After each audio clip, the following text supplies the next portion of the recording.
If you've ever ridden a bike in a city, you've probably had an experience like this. You're just riding along and some impatient driver whips past you so close that you feel your life pass before your eyes. Or maybe an experience like this where you're just riding along and some driver comes up behind you and they're so tentative, they don't really want to pass, but they don't really know what they're doing, and you're worried they're gonna honk or close past you, and it just makes this uncertain, unsafe experience for everybody. Hey everybody, I'm Tom and this is Shifter, a channel about urban cycling, bike commuting, and the ways we get around our cities. And if you like videos like this, please consider subscribing. So I admit I spend a fair amount of time on this channel complaining about having to share space on roads with automobiles. And do you blame me? When you're on a bike, riding beside cars is terrifying. It feels dangerous, like you're taking your life into your hands when you do it. And that's why I'm always going on about the need for safe, separated bike infrastructure. But the reality is, until our cities get serious about building safe, separated bike infrastructure, a lot of us will be spending time on the roads sharing space with automobiles. And so today, instead of offering advice to cyclists like I usually do, I thought I would flip the script, basically offering some advice to car drivers for driving around cyclists in ways that won't endanger anybody, or in other words, how to drive around cyclists without being a dick. The first part of this video is to answer the question, why? Why should you, as a car driver, care about cyclists? Well, the first part is that it's wrong to kill people, even if you're using your car. And if you want to quibble about the nuances of that, this is probably not the video for you. Just go away. But beyond not murdering people, there are a number of good reasons. One reason is that it's the law. In most jurisdictions, bicyclists and motorists have equal rights to the road. It's true that in most jurisdictions there are layers and layers of laws that privilege automobiles on the road, but fundamentally, cars and bikes usually have equal rights to the road, and all of us ought to obey the law, right? Right. There's also this argument out there that roads were built for cars. But this is false in both history and practice. Streets existed for as long as cities, so for thousands of years, streets were places for everybody. People walking, pedestrians, kids playing, street vendors, horses, cars, streetcars, and yes, bicycles. It's only in the last few decades that automobiles have come to dominate our streets almost completely, and that's mostly because they are big and scary and kill and maim on crazy rates that we take for granted in society today. Fundamentally, streets have always been for people. I'd also say that if you're a car driver exclusively, there is some self-interest in enabling cycling. Someone on a bike is not in a car, and that frees up more space on our crowded roads for you and your motor vehicle. Okay, now that I got that off my chest, let's move on to more practical stuff. There are a lot of drivers who don't know what to do when they come upon a cyclist on a road, and this is for you. Okay, so you're driving along a road and you come upon a cyclist, and obviously the cyclist is going slower than you can in an automobile. So what do you do? Okay, this is not that complicated. What you do first is you slow down, and then when it's safe, you gently pass them on the left, giving them plenty of space, get around them, and then carry on with your day. Easy, right? So I know what you're thinking is, what if there's a car coming from the opposite direction and I can't pass that cyclist immediately? Well, the answer to that is the same. It's you slow down and you wait. You wait until it's safe. If that car in the opposite direction has passed, then when it's safe, go gently past them, go around that cyclist and carry on with your day. Yes, it's okay to slow down and wait behind a cyclist for a little while. That's the safest, best thing to do. What's not okay is to scream past the cyclist and pass them aggressively with very little room to spare, or trying to squeeze between different cars and the bike.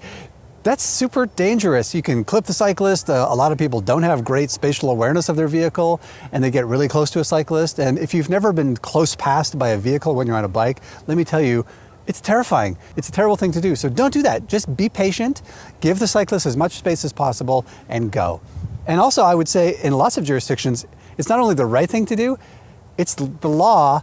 Lots of places have passing laws for cyclists in which you need to leave at least a meter or sometimes 3 feet of space when you pass the cyclist. And I would say that's the minimum you should do. The more space you can give a cyclist, the better for everybody. It's just the best way to do it. And if you're driving on a road with a line in the center, yes, in most jurisdictions, it's totally fine to cross the center line in order to safely pass a cyclist.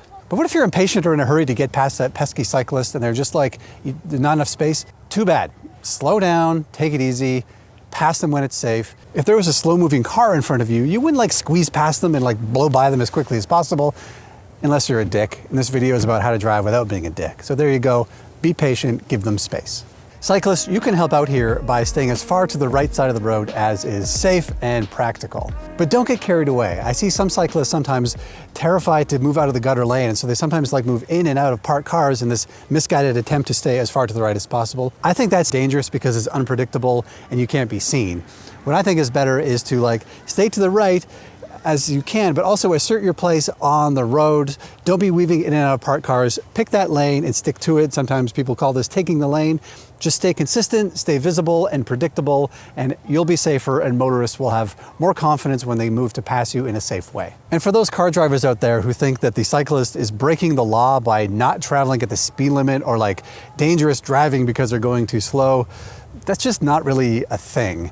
Most jurisdictions, the law allows a cyclist to travel at a reasonable speed and as close to the right side as practical and safe. And so they're not breaking the law by just riding their bike in a reasonable way. And even if there is some gray area in the law around this, like, don't be a dick. Just give them space.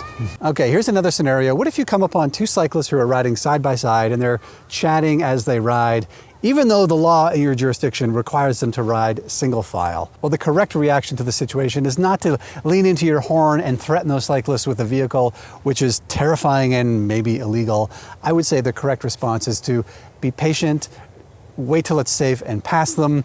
And cyclists, if that's the law in your jurisdiction, you probably should obey. I know it sucks, just like riding beside your friend and chatting is like the thing you do in your car all the time, and it seems like a reasonable thing to do, but we all need to respect the law here, so everyone just be patient with each other and try to be understanding in that situation. In other words, don't be a dick, and this applies to everybody. Next up is a bit of a trickier scenario. So often when I'm riding a bike, I will come upon an intersection and there's motor vehicles going in both directions, and I'm required to just wait until it's clear and safe, and then I move through the intersection and carry on. Sometimes you get a well-meaning motorist who sees me stop there waiting and will stop and wave me through the intersection even though they have the right of way to go.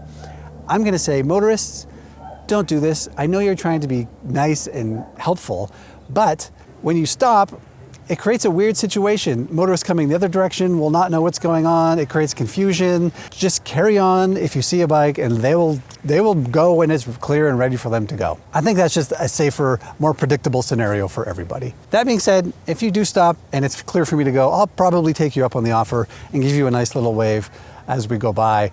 But that's just my opinion on the situation. If you disagree, let me know what you think in the comments.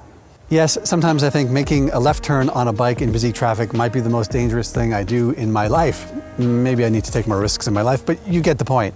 Ideally, bike infrastructure will support a cyclist in a way that this never happens, but the reality is sometimes it happens in lots of our cities. So what this requires a cyclist to do is to cut to the middle of the lane, confidently get to the place where they're about to make their left turn. Sometimes they have to stop and wait for the contraflow traffic to clear and then make that turn. And you are an island of vulnerability amidst a sea of car in that situation. And it can be really scary and really difficult for a lot of people. But good drivers out there, you can help. You can help this poor isolated cyclist in that vulnerable position. If you're behind a cyclist trying to make a left turn, what I would say is like, slow down and stop.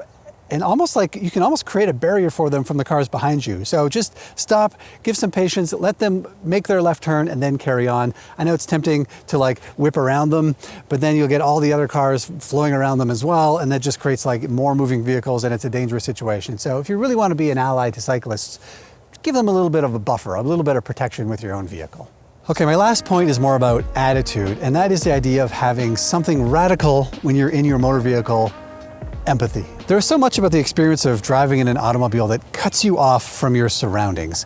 You can't hear anything out there, you can't smell it, you can't feel it. It's quiet, you're in a bubble, you've got your music playing. It really cuts you off from the experience of being around in the community around you. And you've probably read those studies about the anonymity that we feel like when we're in a motor vehicle. This could be a dangerous mix, and I think it does explain somewhat the hostility that motorists sometimes feel towards cyclists on the road.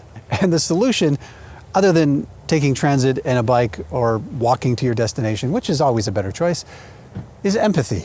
When you're driving your car, just try to have some empathy for those around you. Everybody on the roads is just trying to go about their day, get to their destination safely. So have some empathy for that cyclist on the road. If they're on the road, it's probably because there's no other safe place for them to be.